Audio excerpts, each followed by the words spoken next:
Hey everyone! Today, I'm going to show you how to get your Steam API key in just a few minutes.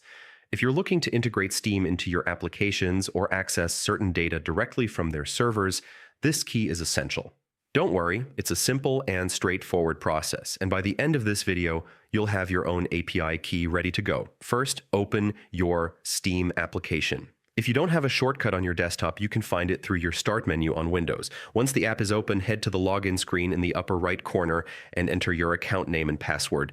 Be careful, Steam passwords are case-sensitive, so type carefully to avoid errors. Then click Sign In to access your account. Once you're logged in, you'll land on your Steam homepage. You might see your recent activity or suggested games, but don't get distracted. Your next step is to go to the Community tab at the top of the page and click on it. This takes you to Steam's Community section, which has discussion boards and user-generated content. Here comes the technical part.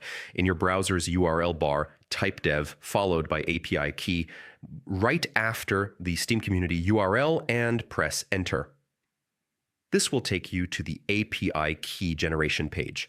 On this page, Steam will ask for some information. This could include your domain name, or agreeing to the terms of service, depending on how you plan to use your API key. Fill out all the required prompts carefully with accurate information.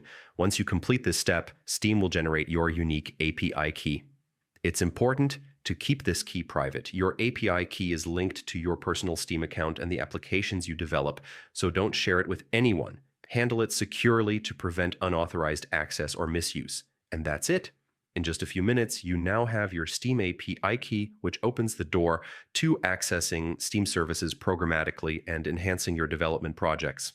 Thanks for watching. If you found this guide helpful, make sure to like and subscribe for more tutorials, and drop a comment if you have any questions or need further clarification.